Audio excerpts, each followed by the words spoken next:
नमस्कार, आप देख रहे हैं प्रदेश का सबसे भरोसेमंद news channel India news Uttar Pradesh Uttarakhand और मैं हूं आपके साथ आयुष चितनान। देश में एक बार फिर से महंगाई आम लोगों की कमर को तोड़ रही है। पेट्रोल, डीजल और रसोई गैस के दामों में बेतहाशा बढ़ोतरी होने से आम आदमी का बजट बिगड़ गया है। तेल के दामों में आग लगी है, लोगों के घर का चूल्हा ठंडा पड़ा है। बढ़ती महंगाई की गूंज सड़क से लेकर अब संसद तक सुनाई दे रही है। दरअसल बढ़ती कीमतों की गूंज यूपी विधानसभा में भी सुनाई दी है और विपक्ष ने सरकार को कटघरे में खड़ा कर दिया है। महंगाई के विरोध में विपक्ष सड़कों पर उतर आया है तो बढ़ती महंगाई के पीछे सरकार अपने तर्क रख रही है।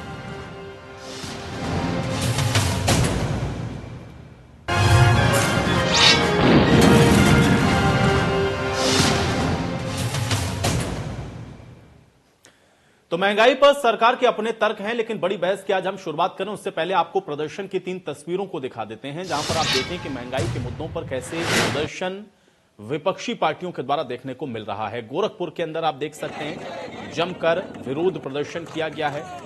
जालौन में भी कांग्रेस पार्टी ने विरोध जताया है बढ़ती हुई महंगाई को लेकर के, और गाजियाबाद में भी इसी प्रकार का विरोध प्रदर्शन महंगाई को लेकर के देखने को मिला, जिसके बाद यहां से इन कार्यकर्ताओं को गाजियाबाद प्रशासन ने गिरफ्तार भी किया है। तो महंगाई को लेकर के ये सिर्फ 3 तस्वीरें नहीं है, पूरे देश के अंदर आप देख रहे हैं कि महंगाई को लेकर के इसी प्रकार से विपक्ष हमलावर है। और खासतौर से डीजल, पेट्रोल और रसोई गैस के दाम जिस तरीके से बार बार बढ़ रहे हैं, लगातार इसमें इजाफा हो रहा है। उसके बाद यह सवाल इस समय देश की जनता के सामने भी है कि आखिर महंगाई के इस मार से जनता अपने आप को कैसे बचाए, और अब विपक्ष इसको लेकर के विरोध लगातार जता रहा है। अब हम आपको नेता प्रतिपक्ष राम गोविंद चौधरी और उप मुख्यमंत्री दिनेश शर्मा ने क्या कुछ कहा है, इन बयानों को भी सुनवाते हैं। सरकार में पेट्रोल का दाम बढ़ गया, भारी डीजल का दाम बढ़ गया, रसोई गैस का दाम बढ़ गया, सरसों तेल का दाम बढ़ गया, अरहर की दाल का दाम बढ़ गया, उड़द का दाल का दाम बढ़ गया, रिफाइन का दाम बढ़ गया, वनस्पति घी का दाम बढ़ गया, बादाम के तेल का दाम बढ़ गया। हर चीज का दाम आसमान छूने लगा और इतना बड़ी महंगाई कभी हुई नहीं। देखिए, माननीय मुख्यमंत्री जी ने सारगर्भित तरीके से विपक्ष के जितने भी प्रश्न खड़े किए गए थे उनका बिंदुवार जवाब दिया है, और मैं समझता हूँ हिस्टोरिकल भाषण था उनका 2.25 घंटे का। और उसमें उन्होंने जो जितने भी आर्थिक से लेकर कृषि और शिक्षा और स्वास्थ्य तक के जितने भी मुद्दे थे उनको उन्होंने बड़े बारीकी के साथ उसका जवाब दिया है। और विपक्ष एक तरीके से उनका जवाब का कोई काट विपक्ष के पास नहीं थी। तो वहीं कांग्रेस प्रदेश अध्यक्ष अजय कुमार लल्लू का क्या कुछ कहना है, आइए आपको यह भी सुनवाते हैं।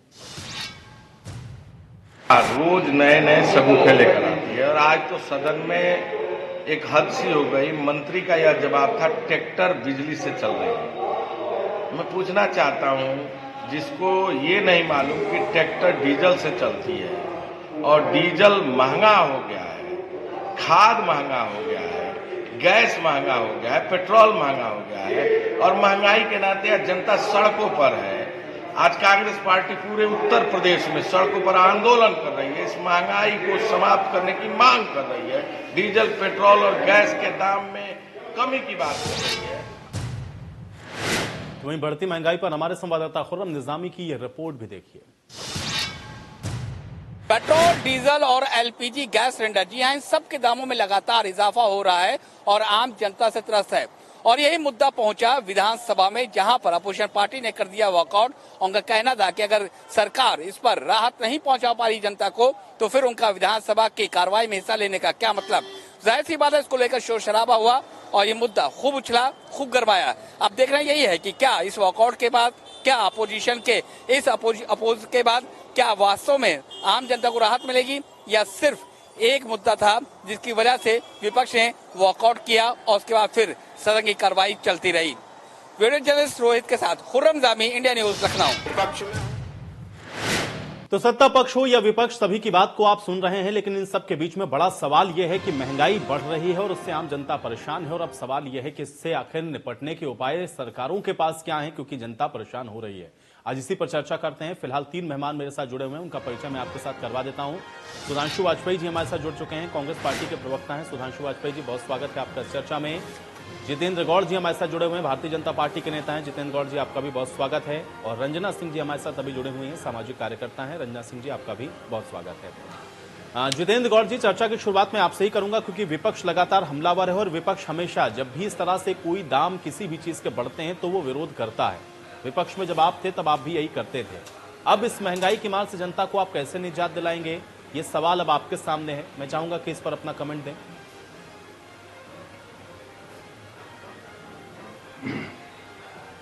नमस्कार आयुष जी, बहुत बहुत धन्यवाद। और इसके लिए विशेष धन्यवाद कि सबसे पहले आपने मुझे मौका दिया है जी। जैसा कि आप खुद भी बता चुके हैं कि विपक्ष का काम ही यही है कि सरकार का चाहे कितना भी सकारात्मक काम हो, उस सकारात्मक काम को नकारात्मकता के साथ किस प्रकार से जनता के बीच में ले जाना है, ये लगातार विपक्ष करता रहता है। देश के यशस्वी प्रधानमंत्री आदरणीय नरेंद्र मोदी जी लगातार इस देश को प्रगति के पथ पर ले जाने का काम कर रहे हैं।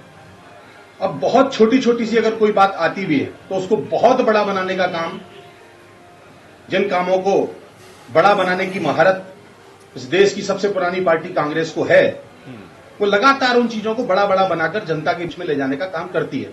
लेकिन देश की जनता अच्छी तरीके से जानती है कि वास्तव में इस देश के ये यशस्वी प्रधानमंत्री हैं, वो इस देश के छोटे से तबके से लेकर बड़े तबके तक की लगातार सबका साथ और सबके विकास की चिंता करते हैं। और कांग्रेस के लोग, सपा के लोग जो बेबुनियादी आरोप जनता के बीच में जाकर हम पर लगाने का काम कर रहे हैं, जनता सब समझती है। और लगातार हर चुनाव में जनता उसका जवाब भी विपक्षी दलों को देती है।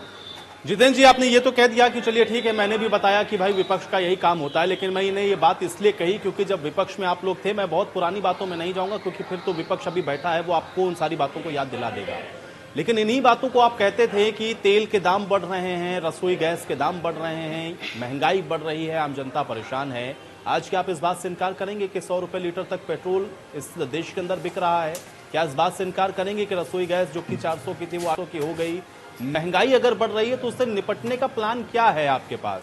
और ऊपर से कोरोना जैसी महामारी से देश अभी उभर रहा है, तो सवाल यह है कि आप वो रिलैक्स कैसे जनता को देंगे जो बात आप कहते थे जब आप विपक्ष में बैठे हुए थे? विपक्ष तो आज भी है, वो आप पे आज भी आरोप लगाएगा, लेकिन मैं ये सवाल इसलिए पूछ रहा हूं क्योंकि आपके पास तो प्लान होना चाहिए था ना, क्योंकि यही बात आप कहते थे।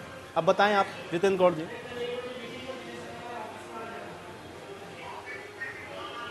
देखिए, हमारे देश के पेट्रोलियम मंत्री आदरणीय धर्मेंद्र प्रधान जी ने आपको बताया है कि अंतर्राष्ट्रीय स्तर पर ईंधन का उत्पादन कम हुआ है। हम कोरोना जैसी महामारी से निकलकर आए हैं। कोरोना जैसी महामारी के अंतर्गत देश की सारी व्यवस्थाओं को सुव्यवस्थित चलाने के लिए भारत की सरकार हो चाहे भारतीय जनता पार्टी की अन्य प्रदेशों की सरकार हो, अपने पूरे धन को व्यय करने का काम भारतीय पार्टी ने किया है। आप समझते हैं, पेट्रोल उत्पाद भारत सरकार ने बाजार के हिसाब से तय किए हैं। बाजार के हिसाब से पेट्रोल उत्पाद तय होता है, उस पर सरकार का सीधा सीधा हस्तक्षेप नहीं है। लगातार देश के प्रधानमंत्री आदरणीय मोदी जी उस विषय पर पूरी नजर बनाए हुए हैं। अभी जो हम लोगों ने लगभग 35% अधिक बजट पेश किया है, उसके लिए भी हमको बहुत अधिक पैसे की आवश्यकता है। देश की सारी व्यवस्थाओं को सुदृढ़ करने के लिए भी हमें पैसे की आवश्यकता है। देश को आगे ले जाने के लिए, देश के रक्षा संसाधनों को, स्वास्थ्य संसाधनों को, इन सारे संसाधनों में जो पैसा उपयोग होने वाला है, वो पैसा भी कहीं ना कहीं से तो आएगा ही ना।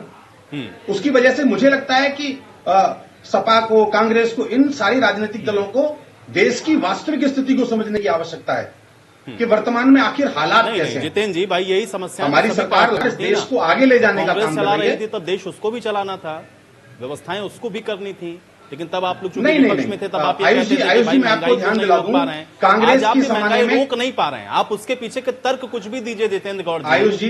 देश को खड़ा करना है, देश के लिए जरूरतें हैं, क्या देश को कभी इससे पहले जरूरतें नहीं थी? महंगाई को रोकेंगे कैसे? आपको ये भी तो देखना है ना। कम से कम उन लोगों के लिए कोई ऐसी व्यवस्था करिए जो आर्थिक तौर पर बड़े परेशान हैं। आयुष जी, कांग्रेस की सरकार में सिर्फ एक महंगाई मुद्दा नहीं था। जिस दिन भी अखबार उठाते थे, जिस दिन भी न्यूज चैनल खोलते थे, कोई ना कोई एक नया स्कैम, नया घोटाला आपने मान लिया लगातार हो रहा था। सिर्फ मुद्दा महंगाई नहीं था, लेकिन आपके समय में मुद्दा है महंगाई, ये आप एक्सेप्ट कर रहे हैं। सुधांशु जी कैसे देख रहे हैं? सरकार तो कह रही भाई देश को खड़ा करना है, कोरोना काल से हम लोग अभी निकल रहे हैं, उबर रहे हैं, कुछ तो आप देखिए आयुष जी, आयुष जी, हास्यास्पद स्थिति है कि भाजपा के लिए कल तक जो महंगाई डायन थी, आज वो डार्लिंग बन चुकी है। और इस देश ने तमाम सरकारें देखी, मगर इतनी झूठी, बेशर्म, निकम्मी, नालायक और निर्मम निष्ठुर सरकार किसी इस देश ने नहीं देखी है, जो बार बार झूठ पर झूठ बोलते जा रहे हैं। इनका झूठ यहां तक कि ये बोल रहे हैं कि भाई देखिए अंतरराष्ट्रीय बाजार में कीमतें बढ़ गई हैं, तो इनको याद दिला देना चाहते हैं कि अंतरराष्ट्रीय बाजार में जब 161 रुपए डॉलर प्रति बैरल था तेल का दाम, तो कांग्रेस 50 रुपए में दे रही थी। आज 62 डॉलर प्रति बैरल है, तो ये सरकार 100 रुपए में दे रही है। 70 साल की सबसे बड़ी महंगाई भाजपा लाई है। 70 साल में सबसे ज्यादा पेट्रोल के दाम है, मगर महारत ये कि झूठ पर झूठ बोलेंगे, बेशर्मी पर बेशर्मी दिखाएंगे। दरअसल महंगाई इनकी नीति और नियत के चलते बढ़ रही है। जनता अब इनकी नीति और नियत समझ चुकी है। महंगाई क्यों बढ़ती है? ये बात तो सारी सही है सुधांशु वाजपेयी जी, लेकिन सुधांशु वाजपेयी जी, जब भी विपक्षी दल होता है उससे मैं ये सवाल जरूर पूछता हूं, इसलिए आज आप हैं तो मैं आपसे जरूर पूछूंगा। सरकार पर खूब आरोप लगाइए, सरकार के खूब आलोचना करिए कि सरकार नहीं कर रही, विपक्ष इसलिए होता है, लेकिन उससे बेहतर प्लान विपक्ष के पास क्या है ये जनता को जरूर बताना चाहिए। आप कह सकते हैं कांग्रेस पार्टी के प्रवक्ता होने के नाते कि अगर कांग्रेस की भविष्य में सरकार बनती है प्रदेश के अंदर या देश के अंदर, पेट्रोल डीजल 40 रुपए लीटर आप देंगे? कितना कम करेंगे ये बताइए पहले। देखिए आयुष जी, भाजपा और नरेंद्र मोदी सरकार ने राष्ट्र हित में कुछ नहीं किया है अभी तक। और अगर ये सच में कुछ राष्ट्र हित में करना चाहते हैं तो मोदी जी इस्तीफा दे दें और हम ये महंगाई भी कम कर लेंगे, सरकार भी चला लेंगे। वो इसलिए हमने अभी आपको आंकड़ा बताया। सुधांशु जी कितना कम करेंगे? ना मैं यही पूछ रहा हूँ, बेहतर प्लान मैं जरूर पूछूंगा। ठीक है, आरोप आपको लगाना चाहिए। आप मुझे बताइए, आप मुझे बताइए कि बेहतरी के लिए बेहतर प्लान क्या है? नरेंद्र मोदी इस्तीफा देते हैं नहीं देते हैं, आप चुनाव में तो जाएंगे ना, जनता आपके ऊपर भरोसा करेगी। मैं मुद्दा इसलिए पूछ रहा हूं कि उसकी शुरुआत हो जाएगी उत्तर प्रदेश से, क्योंकि उत्तर प्रदेश के अंदर अभी आप लोग चुनाव में जा रहे हैं। ये बताइए कि कैसे पेट्रोल डीजल के दाम आप लोग कम कर देंगे? ऐसा कौन सा गणित है? सिर्फ 2 रुपए मत कम करिएगा, ये बताइए 40 रुपए में देंगे, क्योंकि अंतरराष्ट्रीय मार्केट में जितना खरीदते हैं उसके ऊपर 5-10 रुपए और लगा लीजिए टैक्स। अरे 50 रुपए लीटर तो देंगे ना, ये बताइए जनता को आप। ये डंके की चोट पे कोई पार्टी नहीं कहती, ये जरूर कहेंगे महंगाई है। जब आप सत्ता में आ जाएंगे तो कल यही आपके विपक्ष में जो बैठेंगे पार्टी वो कहेंगे कि भाई महंगाई आ गई। आप बताइए कितना कम करेंगे पेट्रोल डीजल और कैसे करेंगे? वो क्या अर्थगणित है आपके पास जो ये नहीं समझ पा रहे हैं? समझा आयुष जी, मैं आपको उदाहरण अभी आयुष जी, मैं तात्कालिक बात आपको ये बताना चाहता हूं कि छत्तीसगढ़ सरकार ने अपना वैट कम करके पेट्रोल की कीमत में 12 रुपए दर कम की है। उत्तर प्रदेश में जनता को उम्मीद थी कि योगी जी जो ये 20 रुपए टैक्स वसूल रहे हैं, राजस्थान में जहां की सरकार चल रही है वो अर्थगणित उनको भी समझाइए ना भाई। श्री गंगानगर इस देश का ऐसा शहर था पहला जहां 100 रुपए लीटर पेट्रोल बिका है, वो राजस्थान है। वहां भी तो आपकी सरकार है ना, वहां भी 12 रुपए कम करवाइए। कीमतें कम होंगी, वैट में कमी होगी। और जो तरीके की बात है, तरीका दरअसल ये है कि सरकार की नीति और नियति में खोट है। ये अमीरों को तो छूट दे रही है लेकिन गरीबों से लूट ले रही है। कैसे छूट दे रही है इसका भी उदाहरण बताता हूं। केंद्र सरकार ने 20 लाख करोड़ का एनपीए अमीरों का माफ कर दिया, लेकिन गरीबों पर टैक्स लगाया जा रहा है। पेट्रोल पे टैक्स है, किसानों पे टैक्स है। सांस लेने तक पर ये सरकार का बस चले तो टैक्स लगा दे। गरीबों पर टैक्स लगाया जा रहा है, अमीरों को छूट दी जा रही है। यही नहीं, एक और उदाहरण दे रहा हूं। कोरोना काल में सरकार कह रही है भाई बड़ा संकट हो गया। सुधांशु जी, आप एनपीए पे जाएंगे तो वो चले जाएंगे कि भाई ये सब देखिए आपने किया था। अब इस पर जाएंगे कि महंगाई बढ़ रही है तो ये भी कह देंगे वो कि डी कंट्रोल तो आप लोग करके चले गए पेट्रोल और डीजल को। ये कौन करके गया भाई? मार्केट के हवाले तो आप लोगों ने किया। आज आप कहते हैं कि बढ़ रहे हैं तो भाई इनको कम करना चाहिए। पुरानी बातों में अगर आप जाएंगे तो फिर भाई वो पुरानी बातों को वो भी निकालेंगे। लेकिन सवाल इस बात का है, बेहतर प्लानिंग क्या? आपने ये बात अच्छी कही कि भाई अगर वहां पे छत्तीसगढ़ में हो सकता है 12 रुपए कम, तो राजस्थान में भी होना चाहिए, उत्तर प्रदेश के अंदर भी होना चाहिए। लेकिन ये मत बताइए कि भाई ऐसा हो गया था, पहले ऐसा होता था। बिल्कुल होगा, हम वही कह रहे हैं कि ये सरकार अमीरों को छूट देना बंद करे, गरीबों से लूटना बंद करे। ये सारी चीजों का हल हो जाएगा। मनमोहन सिंह की सरकार सभी की सरकार थी, मगर ये सरकार जो है हम दो और हमारे दो की सरकार है। हमने बताया ना कि कोरोना काल में पूरे देश में त्राही त्राही थी, पूरा देश संकट से जूझा।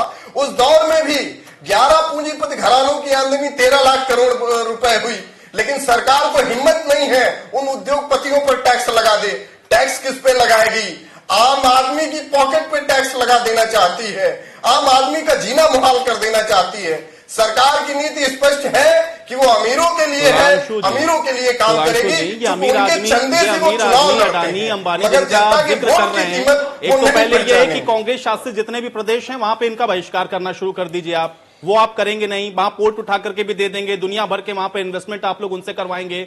देश को बताएंगे आकर के कि अडानी अंबानी इस देश के विरोधी हैं। दूसरा ये कि 6 साल में अडानी अंबानी इस देश के अंदर नहीं बने, 6 साल में नहीं बने अडानी अंबानी, 6 साल में नहीं बने अडानी अंबानी। जीरो से शुरू किया था अडानी अंबानी ने, आज वो अरबों खरबों के जो मालिक बने हैं उसमें आपकी पार्टी भी उसी तरीके से सहयोगी थी जितने इनकी हैं। इसलिए देश को भ्रमित करना सुधांशु जी बंद कर दीजिए और विरोध करिए। अगर आपको लगता है कि अडानी अंबानी का फायदा ये पहुंचाते हैं तो आप विरोध करना शुरू करिए और आप कहिए कि राजस्थान में कोई प्लांट नहीं लगाने देंगे अडानी अंबानी को। आप कहिए छत्तीसगढ़ में हमको नहीं चाहिए इस तरीके का कोई इन्वेस्टमेंट। महाराष्ट्र के अंदर जहां बड़ी बड़ी कंपनियां नहीं अडानी अंबानी की चल रही, सुन लीजिए सुधांशु जी, जहां महाराष्ट्र में चल रही है ना बड़ी बड़ी कंपनियां अडानी अंबानी की, ये तो सपोर्ट करते हैं ना, आप बंद करिए। आप क्यों करते हैं सपोर्ट उनको? ये दोहरा चरित्र मत रखिए। रंजना सिंह जी, एक सामाजिक कार्यकर्ता होने के नाते महंगाई नहीं कर रहे, हम ये कर रहे हैं आप फिर ये उनको सपोर्ट ना करें, ये उनको सपोर्ट ना करें तो आप भी तो सपोर्ट करना बंद करिए ना भाई, आप भी बंद करिए।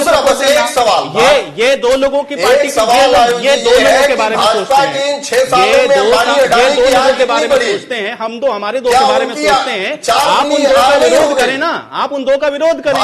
ये हम दो हमारे दो की बात करते हैं, आप उन दो का विरोध करें, क्यों नहीं करते हैं? फिर ये जनता को भ्रमित मत करें। रंजना सिंह जी, जनता के हित में हम तो यही कर ही रहे हैं। ठीक है, विरोध करिए ना भाई। महाराष्ट्र से कहिए अपना इन्वेस्टमेंट वहां निकाल करके ले जाए, वहां नहीं कहेंगे। आप कहेंगे कि इन्वेस्टमेंट के नाम पर एमएसपी भी करेंगे। आ जाए अडानी अंबानी आ जाए आपके स्टेट के अंदर आके इन्वेस्टमेंट कर लें, तब तो पलक पाँव दिखाएंगे। लेकिन जनता के बीच में जाएंगे तो कहेंगे हम दो हमारे दो। ये मत करा करिए रंजना जी। नहीं, कांग्रेस सरकार की नीतियां सभी के लिए समान थी। हम केवल एक सवाल है कि अंबानी अडानी की आय भाजपा के 6 सालों में कितनी बड़ी, ये प्रश्न होना चाहिए। अडानी अंबानी की और जीरो से लेकर के 60 साल में कितनी जो आय बढ़ी है उसका कौन जिम्मेदार है? वो कैसे जीरो से पहुंच गए अरबपति खरबपति तक? मुकेश अंबानी यूपी की सरकार में अरबपति थे। सुधांशु 6 सालों में कितनी बड़ी, आपके समय में भी आपने उनको अरबपति कैसे बनने दे दिया भाई? कैसे इतनी बड़ी खाई पैदा हो गई कि एक शख्स 10 रुपए भी नहीं कमाता, एक अरबपति हो गया? एक शख्स 10 रुपए भी नहीं कमाता सुधांशु जी देश के अंदर, और एक अरबपति कैसे हो गया? इसका जवाब पहले आप दीजिएगा, एक कैसे अरबपति बन गया? रंजना सिंह जी, सामाजिक कार्यकर्ता होने के नाते महंगाई बढ़ रही है, विपक्ष में बैठा हुआ ये कहता है कि भाई सरकार की नीतियां ऐसी हैं हमारे प्रश्न का उत्तर नहीं है। आयुष जी, हम ये कह रहे हैं यही भाजपा के ठीक है, आपके ही प्रश्न थोड़ी ना होते रहेंगे, मुझे पूछ लेने दीजिए। ठीक है, सुधांशु जी थोड़ा शांत हो जाए, थोड़ा शांत हो जाए। मैं समझ गया आपका सवाल, भाजपा के प्रवक्ता ने आपका सवाल सुन लिया, आपके पास कोई जवाब नहीं इस बात का। रंजना जी, सामाजिक कार्यकर्ता होने के नाते जनता महंगाई से त्रस्त है, विपक्ष कह रहा है इन्होंने बढ़ा दी, वो कह रहे हैं कि जनता के जरूरतों के लिए हम कुछ टैक्स हैं जो लगा रहे हैं। कैसे देख रहे हैं इसको? क्या सिर्फ ये एक राजनीति करने का मुद्दा है या वाकई में सरकारें गंभीर होती हैं कि वो महंगाई के ऊपर कंट्रोल करें? रंजना जी। मैं धन्यवाद देना चाहती हूँ इंडिया न्यूज चैनल को, जिन्होंने एक महिला होके इस मंच पे बुलाया है, क्योंकि रसोई घर से लेके हर चीजें महंगी हो जा रही हैं, चाहे वो सब्जी हो, चावल हो, दाल हो या पेट्रोल हो।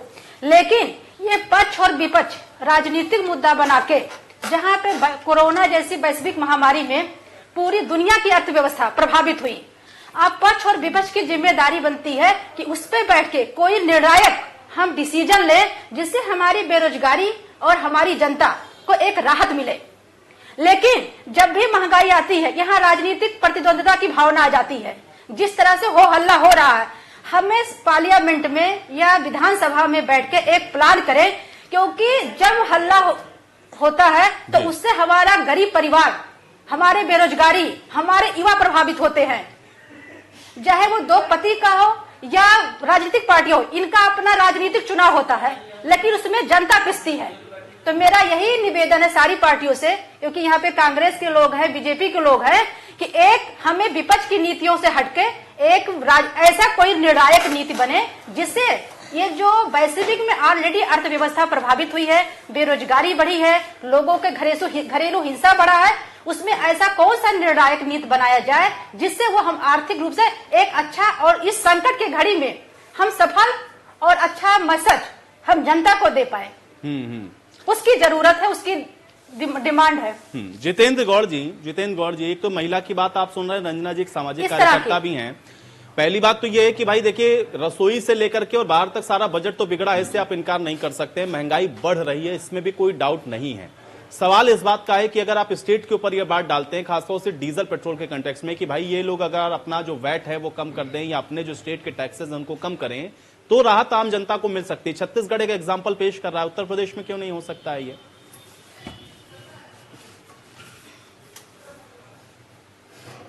देखिए आयुष जी, सबसे पहले तो मैं अपनी बात प्रारंभ करूंगा अवस्थी जी से। बड़ी ही सांस्कृतिक भाषा में उन्होंने हमारी भारतीय जनता पार्टी को उपाधियां देने का काम किया, और वो सांस्कृतिक भाषा लगातार कांग्रेस के लोग इस्तेमाल करते भी रहते हैं, निकम्मी और जाने क्या क्या। लगातार पूरे महिमा मंडन कर रहे थे अपनी सरकार का। वो सरकार जो लगातार प्रतिदिन एक घोटाला करती थी, जिसने राष्ट्रमंडल खेलों का पैसा खा लिया, जो बहन बेटियों की इज्जत और आबरू को बचा नहीं पाई, जो कांग्रेस की सरकार, अगर कभी भी कांग्रेस की सरकार का कोई भी नुमाइंदा इस देश से बाहर जाता था तो लगातार अपमान करके लौटता था, और वहां के लोग भी कहते थे कि भारत का प्रधानमंत्री गूंगा है, बहरा है, मौन है। जिनको पूरा देश एक जबरदस्त अर्थशास्त्री के रूप में देखता था, वो सिर्फ एकमात्र एक महिला के हाथों की कठपुतली बनकर रह गई, जिन्होंने इस देश की अर्थव्यवस्था को जमीजोत करने का काम किया। ऐसे अवस्थी जी आज मुझसे सवाल पूछ रहे हैं, मैं उनकी हिम्मत को बहुत बहुत धन्यवाद देता हूं और बहुत सराहता हूं। हमारी बहन जी रंजना जी ने कहा कि महिलाओं की रसोई की स्थिति बिगड़ी है। मैं अपनी बड़ी दीदी को यह बता देना चाहता हूं, मैं पहले भी कह चुका हूं कि आज तक इतनी भयंकर महामारी से शायद विश्व का कोई भी देश नहीं गुजरा होगा। देश के प्रधानमंत्री इस देश को विश्व के मानचित्र पर ऊंचा ले जाने का काम कर रहे थे, लेकिन किसी भी बुद्धिजीवी को, किसी भी व्यक्ति को यह अंदाजा नहीं था कि कोरोना जैसी महामारी भारत देश के अंदर और पूरे विश्व के अंदर आएगी। इस कोरोना की वजह से सारी अर्थव्यवस्था चौपट हो गई। आप देख रहे होंगे कि पूरे देश के अंदर एक सिंगल व्यक्ति भूख से नहीं मरा, एक सिंगल आदमी भूखा नहीं सोया।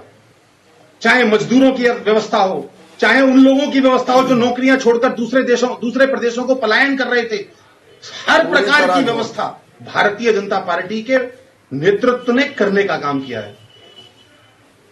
हाँ, हो सकता है आपको झूठ लगेगा, क्योंकि जाकी रही भावना जैसी प्रभु देखी मूरत तिन तैसी, आप जैसे हैं वैसा ही लोगों को देखेंगे। हंगर इंडेक्स, जितेंद्र जी, हंगर इंडेक्स में भारत का नंबर अब पिछली सरकार निर्मला सीतारमण जी ने जिस प्रकार का बजट देश के लोकसभा में रखा है, उससे लगातार इस देश को आगे ले जाने में मदद मिलेगी। देश में रोजगार बढ़ेंगे, गैस की कीमतें भी घटेंगी, और पेट्रो उत्पादों पर लगातार इस देश का पेट्रोलियम मंत्रालय, उसके साथ साथ देश के प्रधानमंत्री भी नजर बनाए हुए हैं। और मैं अपने देश के प्रधानमंत्री जी पर पूरी नजर रखता हूं, पूरा ध्यान, पूरा विश्वास रखता हूं, विपक्ष और इस देश की जनता भी आदरणीय मोदी जी पर पूरा विश्वास रखती है। होते, या मैं ये भी कह रहा हूं कि जहां जहां आप विपक्ष में होते हैं वहां आप यही बात उठाते हैं। ऐसा नहीं है, राजस्थान के अंदर दाम ज्यादा है तो वहां पे भारतीय जनता पार्टी की तरफ से विरोध भी किया गया है कि भाई वैट कम कर दीजिए, क्यों नहीं करते हैं। लेकिन मुझे ये बताइए कि अभी तो विपक्ष के पास ये मौका है ना, और अगर जनता ने इनके ऊपर भरोसा किया और आप पे भरोसा नहीं किया, तब फिर कैसे देश को आगे ले जाएंगे? जो बात आप कह रहे हैं, जनता को राहत दीजिए ना। क्या फौरी प्लान है आपके पास? आयुष भैया, कांग्रेस तो मौके ही देखती है। आयुष भैया, कांग्रेस तो मौके ही देखती है। देश के प्रधानमंत्री, देश के गृह मंत्री जी ने जम्मू कश्मीर से 370 खत्म की, उसमें इन्हें मौका मिला। खाद्य पदार्थों के दाम बढ़ गए, वो कैसे खाएगा? मौका मिला जब वो खाएगा पिएगा नहीं, जब वो खाएगा पिएगा नहीं सही से। गौड़ साहब देखिए, जमीनी हकीकत को समझिए। जो आपने बेहतर किया, जनता ने उस पर मोहर लगा के आपको दोबारा चुनकर भेजा, लेकिन वो बेहतरी की उम्मीद में हमेशा रहता है कि उससे भी बेहतर होगा। लेकिन अगर वो कहीं ऐसा चलने लगे कि रिवर्स गियर लग गया महंगाई अब बहुत हुई, महंगाई की मार अब की बार मोदी सरकार, यही तो कहते थे ना भाई। और अब वही महंगाई की मार जनता पे पड़ेगी तो जनता भरोसा कैसे करेगी आपके ऊपर? फौरी प्लान क्या है आपके पास, मैं ये पूछना चाह रहा हूं। कोरोना से तो हम उबर रहे हैं, लेकिन कब तक झेलेंगे इसको, ये तो बताइए।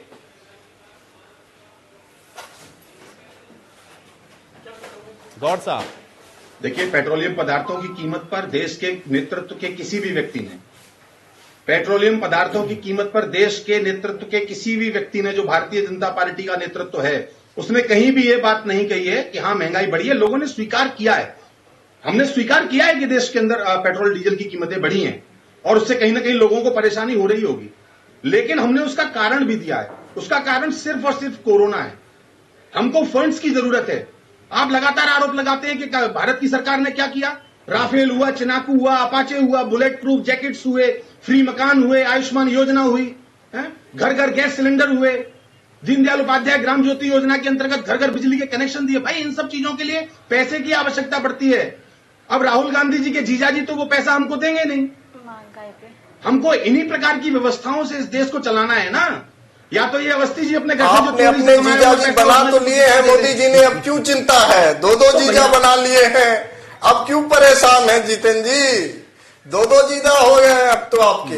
नहीं, हम जितेंद्र जी, हाँ, इस बात का जवाब तो रह गया था। कांग्रेस जी ने कहा, उनको और उनके पूर्वजों को ने ये कहा कि देखिए, बनाई हुई थी। जो बड़े लोग हैं या जो अमीर लोग हैं भाई, उनके लिए तो आप सारी सहूलियतें ले आते हैं, उनके तो तमाम टैक्सेस भी आप माफ कर देते हैं, उनका जो एनपीए है वो भी आप लोग कर देते हैं कि चलिए छोड़िए, गरीबों के लिए थोड़ा वहीं से वसूल लीजिए तो यहां पर काम चल जाए। वो क्यों नहीं कर रहा है? जितेंद्र गौड़, मैं समझ नहीं पाया आपका विषय, एक बार प्लीज बताइए। सुधांशु जी कह रहे हैं कि जो बड़े बड़े सूट बूट वाले लोग हैं या जो अडानी अंबानी जिनका वो जिक्र हमेशा करते रहते हैं, वो कह रहे हैं कि आप उनके फेवर में तो सारी चीजें करते हैं, थोड़ा टैक्स उनके ऊपर बढ़ा दीजिए और वहां से जो वसूली होती है वो गरीब लोगों के ऊपर लगा दीजिए। ये बड़ा सिंपल लॉजिक समझा रहे थे वो, क्यों नहीं कर रहे हैं ऐसा? अरे भैया सुधांशु जी, आयुष जी, मैं सुधांशु जी से निवेदन करूंगा कि आप लोग एक बार इस देश के जो बड़े घराने हैं उनके लिए धरने पर क्यों नहीं बैठ जाते लोकसभा पर? आप तो धरना स्पेशलिस्ट है ना, किसानों को समर्थन दे ही रहे हैं ना झूठा, उनके खिलाफ धरना दे दीजिए। वो हमारे देश के ही रहने वाले हैं भाई, अभी करोड़पति नहीं बन गए, अभी अरबपति नहीं बन गए हैं, वो अपनी मेहनत से बने हैं, अपनी शिद्दत से बने हैं। कोई प्रधानमंत्री जी ने उनको कुछ विशेष तोहफा दे दिया जिसकी वजह से बन गए, ऐसा नहीं है। अंबानी जी आज सबसे पहले पायदान पर पहुंचे हैं क्या? अंबानी जी तो कांग्रेस की सरकार में भी पहले पायदान पर थे। बस आप मैं समझ गया सुधांशु जी, आप धरना दीजिए एक बार लोकसभा पर, तो कम से कम देश के लोगों को ये मैसेज जाए कि आप नहीं जितेंद्र जी, दाएं बाएं नहीं, सीधी बात का सीधा जवाब दीजिए कि पिछले 60 सालों और इन 6 सालों में अंबानी अडानी की आय में कितना इजाफा हुआ है, दोनों की तुलनात्मक बता दीजिए, कंपैरेटिवली बता दीजिए, फिर मैं स्वीकार कर लूंगा कि हमारे आरोप गलत है। आप बताइए, अंबानी अडानी थे, हमने स्वीकार किया क्योंकि हमारी तो नीति ही थी। नेहरू जी ने कहा था इस देश में सभी की बराबर हिस्सेदारी हो, सुधांशु जी मुझे ये बताइए, इस देश के अंदर ही तो रहते हैं ना अडानी अंबानी, उनकी आय क्यों नहीं बढ़ रही? अरे बड़े भैया सुधांशु आय क्यों नहीं बढ़नी चाहिए? नहीं, एक सेकंड आयुष जी, इन्होंने मुझसे जब मांगा क्यों नहीं चाहिए? मैं ये कहता हूं कि ठीक है भाई, बड़े सबकी बड़े आए, हमारी भी बढ़े, सुधांशु जी आपकी भी बढ़े, लेकिन भाई अडानी अंबानी की आय क्यों ना बढ़े? देश के उद्योगपति है ना, ब्रिटेन से थोड़ी ना आए हैं, अपने देश के उद्योगपति हैं, उनकी आय क्यों नहीं बढ़नी चाहिए? ये विरोध क्यों है भाई सुधांशु जी? और अगर है विरोध, इसीलिए मैंने आपको पहले भी टोका था, अगर है विरोध सुधांशु जी तो फिर इनका विरोध खुलकर करिए, फिर कहिए कि नहीं भाई इनकी आय बढ़ रही है इसलिए हम राजस्थान में कोई प्लांट नहीं लगाने देंगे, इनकी आय बढ़ रही है तो इसको हम पोर्ट नहीं हम देंगे भाई, क्योंकि इनकी आय बढ़ रही है, फिर तो आपको भी जवाब देना पड़ेगा ना कि आप पोर्ट उठाकर तो दे दे रहे हैं। महाराष्ट्र में, केरल में जिनका विरोध करते हैं उनको ही आप पोर्ट देते हैं, उनको ही आप कंपनी लगाने के लिए आमंत्रित करते हैं, आप भी तो उनकी आय बढ़ाने में योगदान दे रहे हैं ना। कर देता हूं, अंबानी और अडानी जी की कमाई इतनी नहीं बढ़ी जितनी 10 साल में कांग्रेस की सरकार में रॉबर्ट वाड्रा जी की बढ़ गई। हमारे कहने का चलिए मैं फिर भी जितेंद्र जी भाई जवाब दीजिए, 6 साल में आपने तो आय बढ़ा दी उनकी, आपने उनकी आय बढ़ा दी। अंबानी अडानी जी तो भैया मेहनत कर रहे हैं, व्यापार कर रहे हैं। रॉबर्ट वाड्रा जी क्या कर रहे थे? सिर्फ एक ही काम कर रहे थे, जमीनें अधिग्रहण कर रहे थे। ठीक है, क्या किसान मेहनत नहीं करता है? इस देश का मजदूर मेहनत नहीं करता है? इस देश का आदमी मेहनत नहीं करता? तो पहले आप जब अपने चाहते हैं देश का आदमी सुधांशु जी ये कैसा तर्क है? सुधांशु जी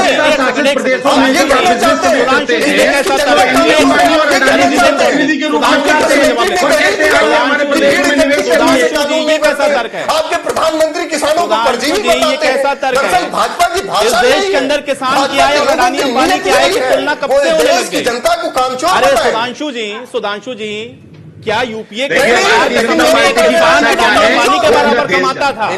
अडानी अंबानी के बराबर कमाता था क्या देश का किसान? क्या आपके समय में किसान बहुत बढ़िया कमा रहा था, इनके समय में वो नहीं कमा रहा? भाई ऐसा नहीं है सुधांशु जी। देखिए मैं फिर आपको कहूंगा ये दोहरा चरित्र मत रखिए भाई। अगर आप इतना विरोध करते हैं तो खुलकर करें। नहीं खुलकर करें विरोध। नहीं है, बहुत स्पष्ट आय का दोगुना होना मतलब क्या है? जवाब दे भाई आप अगर सवाल उठा रहे हैं कि उनकी आय कैसे बढ़ गई, सुधांशु जी उनकी आय कैसे बढ़ गई, ये सवाल है ना आपका?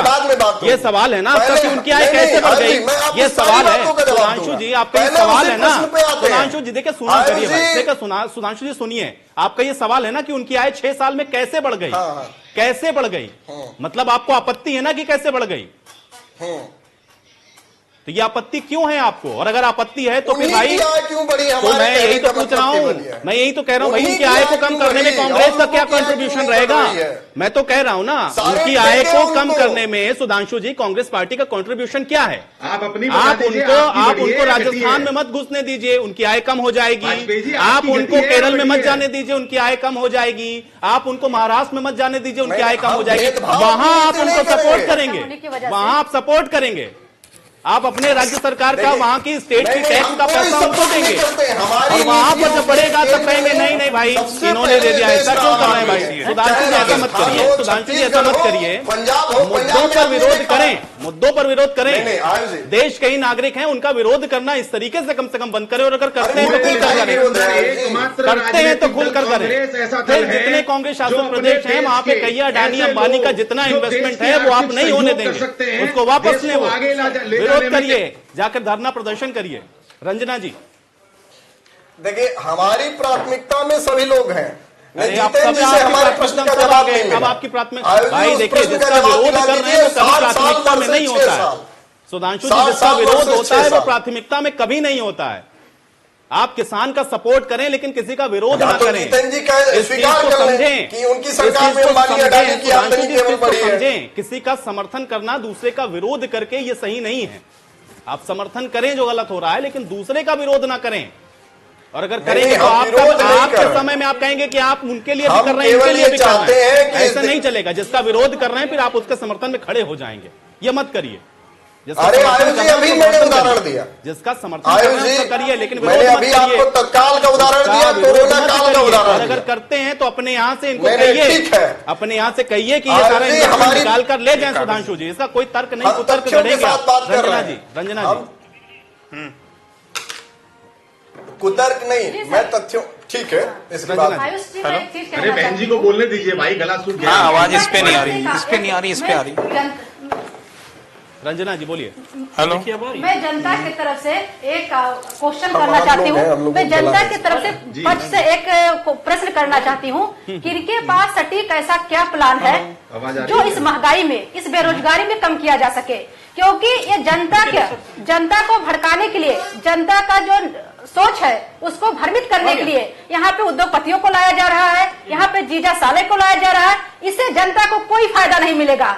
एक सामाजिक कार्यकर्ता होने की वजह से सरकार के पास क्या सटीक नेम है, क्या प्लान है जिससे गरीबी कम की जा सकती है और हम जैसे महिलाओं को जो घरेलू चाहे अरे सुधांशु जी का क्या, सुधांशु जी के पास इसका जवाब नहीं होगा भाई। सुधांशु जी कोई मॉडल है क्या आपके पास? राजस्थान में बेरोजगार प्रदर्शन कर रहे हैं बैठ कर, सरकार से सवाल किया है, 2 दिन से नहीं कर रहे हैं। मैं मॉडल तो मैं पूछूंगा ना भाई, आपके पास नई रणनीति क्या? केवल जनता को कह देंगे कि नहीं भाई ये बेरोजगारी दे रहे हैं, ये महंगाई दे रहे हैं, तो आप बताएंगे ना बेहतर कैसे करेंगे? आप ये बताना पड़ेगा बेहतर कैसे करेंगे। अगर ये सब गलत कर रहे हैं तो आप अच्छा कैसे करेंगे वो बताएंगे। राजस्थान के अंदर पिछले 1 महीना हो गया है बेरोजगार विरोध प्रदर्शन कर रहे हैं, बिल्कुल कुछ भी नहीं। क्यों नहीं रोजगार दे पाए वहां पर आप? यहाँ कौन सी जादू की छड़ी चलाएंगे उत्तर प्रदेश के अंदर? देखिए राजस्थान लगता है कॉल में कमी अब आई हल्की सी। नहीं ऐसा नहीं है, ठीक। देखिए जो बेरोजगारी का आलम है वो ट्रेंड कर रहा है मोदी रोजगार, उसी कड़ी में राजस्थान में भी प्रदर्शन हो रहा है। जबकि आरपीएससी ने अभी वैकेंसी वहां लगातार सरकारी भर्तियां निकाली जा रही हैं और सरकार बेरोजगारों। अब यही जितेंद्र जी भी तो कह रहे हैं भाई, यहाँ भी तो वो वैकेंसी भर रहे हैं ना सर, सरकार यहाँ भी रोजगार वो दे रहे हैं। ये वैसे ही रोजगार आप दे रहे हैं जैसे ये बीजेपी वाले नहीं, उत्तर नहीं, प्रदेश में देते हैं, वैसे आप कांग्रेस वाले बता देते रहे हैं हैं केंद्र में। अरे केंद्र में तो नहीं, मुझे पता है आप अपने स्टेट में कितने लोगों को रोजगार दे पाए। पंजाब में आपने कहा था कि आप सबको रोजगार दे देंगे, जिसको नहीं देंगे उसको 2500 रुपए का बेरोजगारी भत्ता देंगे। 10,000 आदमी को भी आप रोजगार नहीं दे पाए। कहां चली गई वो प्लानिंग आपकी? ये सब कहने के लिए, विरोध करने के लिए खाली मत करा करिए। कोई प्लान व्लान लेके बैठा करिए, बताया करिए हमारे पास ये प्लान है, देखिए इस प्लान के तहत हम पहले साल में इतनी भर्ती करेंगे, दूसरे साल में इतना करेंगे, तीसरे साल में हम ये करेंगे। लेकिन वो सब होता नहीं, केवल विरोध करना है कि ये कुछ करते नहीं, ये कुछ करते नहीं। प्रदीप गोयल जी हमारे साथ जुड़ के अर्थशास्त्री हैं। प्रदीप गोयल जी, बहुत स्वागत है। चलिए मैं थोड़ा सा अर्थशास्त्री से समझ लेता हूं, आप लोगों से तो मैंने समझ लिया। प्रदीप गोयल जी, बहुत स्वागत आपका इस चर्चा में। प्रदीप जी, लगातार हम लोग देख रहे हैं दाम बढ़ रहे हैं, विपक्ष का तर्क यह है कि सरकार मैनेज नहीं कर पा रही है, मिसमैनेजमेंट है, इसका खामियाजा जनता भुगत रही है। सत्ता पक्ष ये कह रहा है कोरोना काल से हम लोग चूंकि अभी उबर रहे हैं, इसलिए बहुत सारी चीजें ऐसी हैं जो हमको मैनेज करनी है, फंड्स की जरूरत है, इसलिए तात्कालिक महंगाई है लेकिन लॉन्ग टर्म में नहीं, हम इसको हम कंटेन करेंगे, इसको हम रोकेंगे। क्या इस बात से इत्तेफाक आप रखते हैं जो बात सत्ता पक्ष या जो विपक्ष की तरफ से कही जा रही है? प्रदीप गोयल जी, देखिए, महंगाई तो इन्फ्लेशन के दौर में हमेशा बढ़ती है और जिस कंट्री में तरक्की हो रही होती है उसमें इन्फ्लेशन बढ़ता है। लेकिन एक इसको तुलनात्मक नजरिए से देखा जाना चाहिए कि हर चीज की कैसे महंगाई बढ़ रही है। जैसे कि सोने में अगर बढ़ रही है या कार में बढ़ रही है या पेट्रोल में बढ़ रही है या कंजम्पशन में बढ़ रही है या प्रोडक्शन में बढ़ रही है, तो महंगाई को तो एक तरक्की के दौर में आप इस रूप में देखें कि कोई रुपये 100 रुपए की है वो 101 की नहीं होगी, 2 की नहीं होगी, तो व्यापारी भी कहेगा कि हमारा व्यापार नहीं बढ़ रहा है और इस तरह से समस्या बनी रहेगी। रेट तो बढ़ेंगे, इसमें कोई बात को कहा जाए कि नहीं बढ़ रहे हैं या नहीं बढ़ेंगे, लेकिन उसकी कंपैरिजन ओवरऑल प्रोडक्शन जितना बढ़ता है, जीडीपी जितनी बढ़ती है और जिस हिसाब से कमाई बढ़ती है उस हिसाब से उसकी तुलना की जानी चाहिए। तो अभी जो महंगाई है उसको आप कैसे देख रहे हैं? क्या मिसमैनेजमेंट है या कोरोना का आफ्टर इफेक्ट है? इसको कैसे देखेंगे और क्या प्लान है? क्या सरकार जिस नीति के साथ काम कर रही है, लग रहा है भविष्य में कि इसको हम लोग रोक पाएंगे या लोग ऐसे परेशान होंगे? प्रदीप जी, नहीं, रोकने का मकसद यही है कि जो खर्चे बढ़ रहे हैं उसी हिसाब से इनकम बढ़ रही है कि नहीं बढ़ रही है। ये जो जिस तरीके से कोरोना काल में कुछ मिसमैनेजमेंट आया है, ये तो सच्चाई है कि उसकी वजह से सरकार विफल है, लेकिन आगे इसको इंप्रूवमेंट और सिस्टम से लाने के लिए सरकार को बहुत ध्यान देना पड़ेगा और हमें लगता है कि अगर ढंग से ध्यान दिया गया आगे तो उसे लाइन पे लाया जा सकता है। जितेंद्र गौड़ जी, थोड़ा मिसमैनेजमेंट भी है इसके पीछे, अच्छे से मैनेज किया होता तो शायद कुछ चीजें ऐसी थी जो आप लोग पटरी पर ला सकते थे और उसका खामियाजा यह है कि महंगाई अब देख रही है जनता। जितेंद्र जी, मैं बहुत बहुत धन्यवाद देना चाहता हूं आदरणीय प्रदीप गोयल जी को, जिन्होंने बहुत ही अच्छी तरीके से जो वास्तविकता है उसको दिखाने का काम किया है। कांग्रेस के लोग अगर ऐसे किसी अर्थशास्त्री को देश का प्रधानमंत्री बनाए होते तो 10 वर्षों में कांग्रेस की सरकार ने इस देश में शासन किया,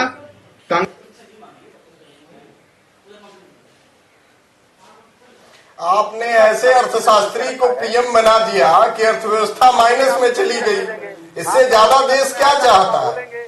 मैं बोलता नहीं ना आपके बीच में। सुन लीजिए आप सुधांशु जी। जिस प्रकार से आदरणीय निर्मला सीतारमण जी ने भारत सरकार के लोकसभा में जो बजट रखा है और उसके बाद हमारे प्रदेश के यशस्वी मुख्यमंत्री आदरणीय योगी जी ने जो बजट रखा है, बहुत साफ साफ सा दिखाई देता है। जो थोड़ा भी सकारात्मक होगा, उसकी थोड़ी भी सकारात्मक सोच होगी, उसको देश और प्रदेश के बजट में, इस देश के और प्रदेश के उत्थान की, देश और प्रदेश के बजट में इस देश के और प्रदेश के उत्थान की तस्वीर साफ साफ दिखाई देती होगी कि हम लगातार, जैसे ही अभी थोड़े सा समय बीतेगा और हम बिल्कुल कोरोना से उबर जाएंगे, हमारा यह देश और हमारा यह प्रदेश एकदम से प्रगति के पथ पर जाएगा। और एक बात समझ लीजिए, हम सौभाग्यशाली हैं कि ये कोरोना महामारी इस देश के प्रधानमंत्री आदरणीय मोदी जी के शासनकाल में आई है। इस देश का बच्चा बच्चा भी कहता है कि मनमोहन सिंह अगर इस देश के प्रधानमंत्री होते तो ये आज सुधांशु वाजपेयी जी जो बैठे हैं, ये भी बेचारे कहीं रोजगार की तलाश में, रोटी की तलाश में भटक रहे होते। चलिए रंजना जी, कोई उम्मीद बाकी है क्या अभी आपको एक सामाजिक कार्यकर्ता होने के नाते कि हाँ भविष्य ही बेहतर और सुनहरा होने वाला है, या जूझेंगे अभी हम लोग? क्योंकि यहाँ सबकी बातें आप सुन रही बड़े ध्यान से।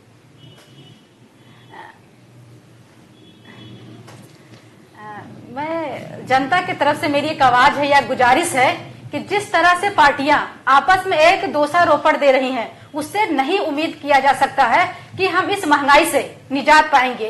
क्योंकि कोरोना जैसी वैश्विक महामारी से हमारी क्योंकि खर्चे बढ़े, इनकम घटी है, उसको कैसे हमें बैलेंस करना है, उस पर एक बैठ के प्लान करना होगा और उसको लागू करना होगा। लेकिन ये हमारी पार्टियां क्योंकि राजनीतिक चुनाव के माहौल में देखते हुए पूरी जनता का शोषण करती हैं और अपना भी फायदा करती हैं। ये सब एक भाईचारा की भावना इनमें होती है, वो चाहे कांग्रेस में किसी पार्टी, वो चाहे बीजेपी हो। लेकिन उसमें हमारी बेरोजगारी, हत्या, घरेलू हिंसा, चोरी, ये सारी चीजें बढ़ी हुई है केवल आर्थिक और महंगाई की वजह से।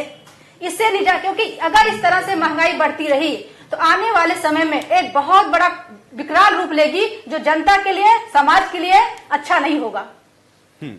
प्रदीप गोयल जी, मुझे ये थोड़ा समझाइए, क्योंकि पेट्रोल डीजल के जो दाम बढ़ रहे हैं या जो रसोई गैस अभी हम लोगों ने देखा आज फिर से 25 रुपए की बढ़ोतरी उसके अंदर हो रही है, ये सब कोरोना के आफ्टर इफेक्ट्स के तौर पर इसको हम लोग देख लें, या फिर इसका जो अंतर्राष्ट्रीय बाजार में कच्चे तेल की कीमत है उसके साथ तुलनात्मक विश्लेषण होने लग जाता है। फिर ये भी होता है कि राज्य इसके अंदर अपना अपना वैट या जो उनके स्टेट के जो टैक्सेस हैं वो लगा देते हैं, इसलिए इतना महंगा हो जा रहा है। सवाल इस बात का है कि पॉलिसी चाहे स्टेट गवर्नमेंट की हो या सेंट्रल गवर्नमेंट की, क्या दोनों की पॉलिसी में आपको कहीं यह नजर आता है कि कोई राहत अभी जनता को मिलने की उम्मीद है? क्योंकि स्टेट भी तो कह रहा है ना कि उसकी आर्थिक स्थिति सही नहीं है कि वो उसको कम कर दें, और यही बात केंद्र सरकार भी कह रही है। तो क्या हम ये मान के चलें प्रदीप जी कि अभी हम लोगों को ये महंगाई से इसी तरीके से दो चार होते रहना पड़ेगा, क्योंकि अभी प्लान तो कोई नजर नहीं आ रहा? प्रदीप गोयल जी, पहले आपने सुना होगा जब कोई भी आदमी कार विदेश से लाता था या विदेशी कोई भी सामान आता था, उसके ऊपर 100%, 200% और 300% तक टैक्स पड़ता था। ये जो पेट्रोल आ रहा है ये कोई देश में नहीं पैदा हो रहा है जिसका रेट हम लगा देंगे उसी रेट पे लगेगा। अगर कोई भी चीज विदेश से आती है तो हमें डॉलर में पेमेंट करना होता है, कोई इंडियन पेमेंट नहीं जाता। उसके अंदर नुकसान होता है देश की सारी निर्यात का और सारी चीजों का। इसलिए कोशिश की जाती है कि हमारा आयात कम से कम हो, तो इसलिए इंपोर्ट जितना भी कम से कम हो उसके ऊपर ध्यान देने के लिए सरकार हमेशा इंपोर्ट की जाने वाली किसी भी चीज के ऊपर इंपोर्ट टैक्स लगाती है।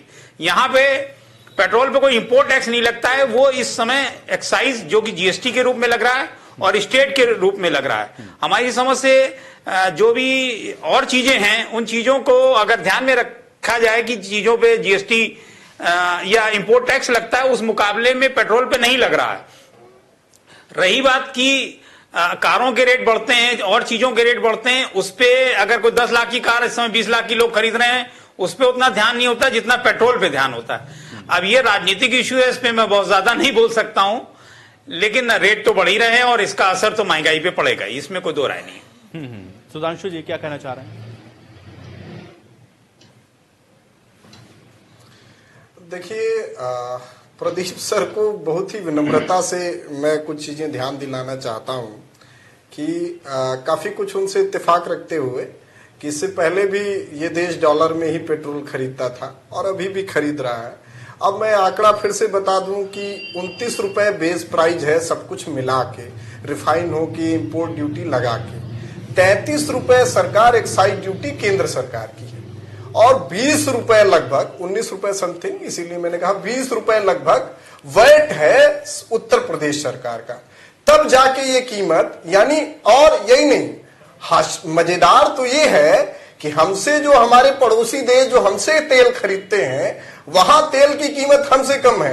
आपने अभी खबरों में सुना होगा कि उत्तर प्रदेश और राजस्थान में लोग केन लेके जाने लगे हैं बगल में नेपाल, कि नेपाल में हमारे यहां से सस्ता है, अल्लाह वहां से खरीद लाए।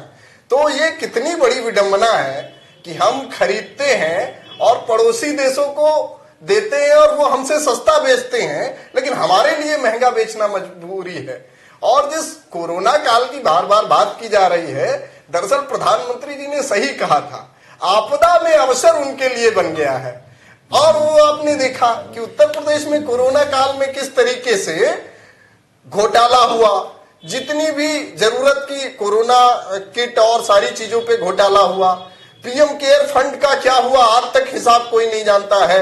कुल मिला के हर चीज में ये रोना रो देना है कि अरे कोरोना काल आ गया। कोरोना काल में हमने पहले भी कहा कि पूंजीपतियों की आमदनी बढ़ रही है। रंजना जी से इत्तेफाक रखते हैं उनकी बात को आगे बढ़ाते हुए कि ये सच है, आज इस देश के आम आदमी की इस दौर में आमदनी घटी है।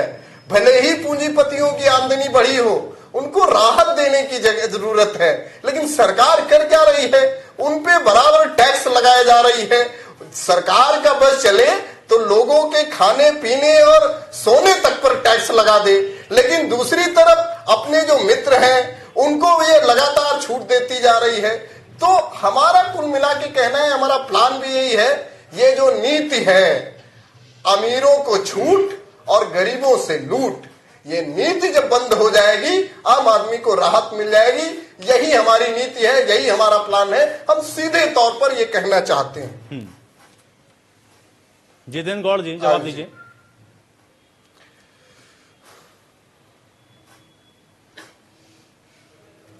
आपकी बहुत अच्छी नीति का ही परिणाम यह है कि 5 वर्ष का शासन हम कर चुके हैं और अभी लगातार दूसरी बार भी इस देश की जनता ने हमारी सरकार को मैंडेट दिया है। आप लगातार उस व्यक्तित्व के ऊपर प्रश्न चिन्ह उठाते हैं जिसके परिवार के लोग न किसी सरकारी बंगले में रहते हैं, जिनके भाई को भी किसी विषय को लेकर धरने पर बैठना पड़ता है, जिनकी मां एक सामान्य परिस्थिति में रहती हैं।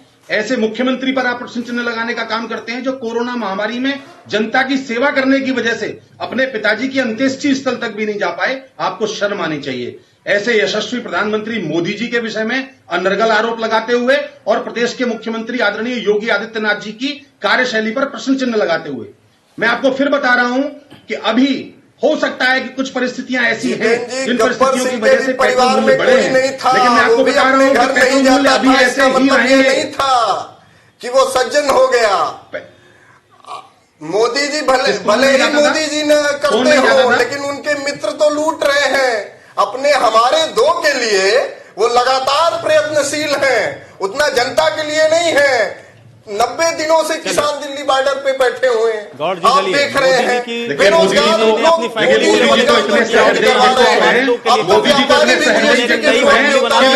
में राज्यसभा में अपने मित्र गुलाम नबी जी के लिए भी रोने लगते हैं।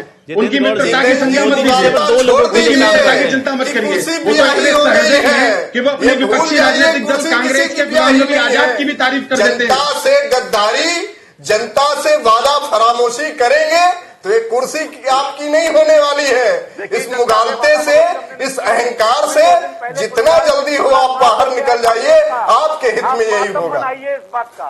गुजरात में सुपड़ा साफ हो गया है, आपसे आम आदमी पार्टी ऊपर निकल गई है। आप 1947 से पहले की पार्टी है, शर्म करिए, विचार करिए अपने बारे में, सोचिए जरा आपकी स्थिति कहां से कहां चली गई है। ये झूठे झूठे आरोप लगाकर सुपड़ा साफ तो आपका पंजाब में हुआ है और उत्तर प्रदेश में भी होगा। आप चिंता मत करिए, अगली बार नहीं आने वाले हैं। यही अहंकार बनाए रहिए। किसानों पर बरसाई एक एक लाठी का जवाब जनता देगी। ये जो बेरोजगार एक एक ट्वीट कर रहे हैं ना, इस एक एक ट्वीट का जवाब देंगे। ये जो व्यापारी खून का आंसू रो रहा है ना, वो एक एक जवाब देंगे। जो माताएं बहनें वो असुरक्षित है, उनका भी जवाब ये जनता अभी जिला पंचायत के चुनाव आ रहे हैं, आपको फिर पता चल जाएगा। अरे इस खुदाई से देखिए, कांग्रेस इतनी मतलबी पार्टी है कि जिस प्रदेश से जवाहरलाल नेहरू इंदिरा गांधी जैसे लोग लोकसभा पहुंचे, ऐसे क्षेत्र के लोगों को इनके युवराज गांधी दे रहे हैं। आज वही बयान बदला है क्या? वायनाड अच्छा लग रहा है, हमें भी बुरी लग रही है। बदला है, बयान बदला है क्या आपने? किसानों पर अत्याचार बदला है क्या? लग रहा है, वायनाड अच्छे लग रहे हैं। बहुत हुई महंगाई। सुधांशु जी बयान बदला है क्या? कुछ बयान बदला है क्या? कुछ 2014 2017 याद है, 2019 वादों पर टिके हैं, क्या बदला है? पूरे कर क्या बदला है? यही बातें आप लोग हर बार कहते हैं। फिर जनता इनको क्यों चुन लेती है जाकर? सुधांशु जी, ये जनता इनको क्यों चुनती है बार बार जाकर? एनआरसी महंगाई दे रहे हैं, ये महंगाई दे रहे हैं। इन्होंने देश को गर्त में ला दिया, लेकिन जनता इनको क्यों चुन लेती है? आप रोते थे और इसी महंगाई 100 रुपए लीटर पेट्रोल डीजल मिलते हुए भी आपका सुपड़ा कांग्रेस का क्यों साफ हो गया? गुजरात के अंदर 100 रुपए हो गया था भाई, वहां भी वहां महंगाई पर क्यों नहीं वोट हुआ?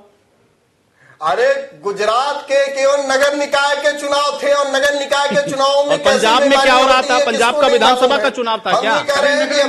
पंजाब का क्या विधानसभा का चुनाव था? इटली से वोट डालने आता है कोई? सुधांशु जी ये कैसे फ्लिप क्यों हो जाते हैं? सुधांशु जी फ्लिप क्यों हो जाते हैं तुरंत? मुझे बार बार कहना पड़ता है फ्लिप। अब वहां पर जीतेंगे तो कहेंगे कि नहीं भाई देखिए बीजेपी को सबक सिखा दिया, वहां जीतते कहते हैं बीजेपी को सबक सिखा दिया, और गुजरात में कहते हैं कि वो निकाय के चुनाव है। निकाय के चुनाव में भी तो जनता ही वोट करती है ना। और ये तो बड़े छोटे छोटे इशू हैं भाई। अगर महंगाई है तो निकाय में रहने वाला आदमी भी तो परेशान है ना।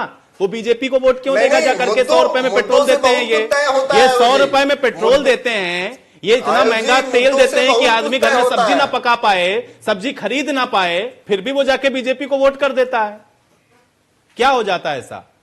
और आप तो छोड़िए, आपका तो सुपड़ा ही साफ हो गया वहां पर। आम आदमी पार्टी आपसे आगे निकल गई वहां पर। ऐसा क्यों हो गया सुधांशु जी? कहां कमी हो रही है? ऐसा कुछ नहीं है। निकाय के चुनावों से आगे की बात नहीं कही जा सकती है। ऐसा कुछ नहीं। इससे क्या साबित हो जाता है कि बॉर्डर पे बैठे हुए किसानों का कोई मत नहीं है। ये बात केवल आपको पंजाब के निकाय के चुनाव के समय में भी बोल देनी चाहिए थी, लेकिन चर्चा में तब तो आप कह रहे थे बीजेपी का सुपड़ा साफ हो गया। चलिए अच्छा है, समझ में आ गया। करल बहुत शुक्रिया आप लोगों का अपना समय निकालने के लिए, चर्चा का हिस्सा बनने के लिए।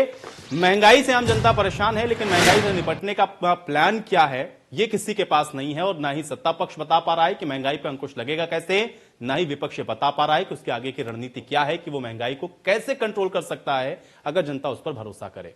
आज बड़ी बहस में मेरे साथ फिलहाल इतना ही।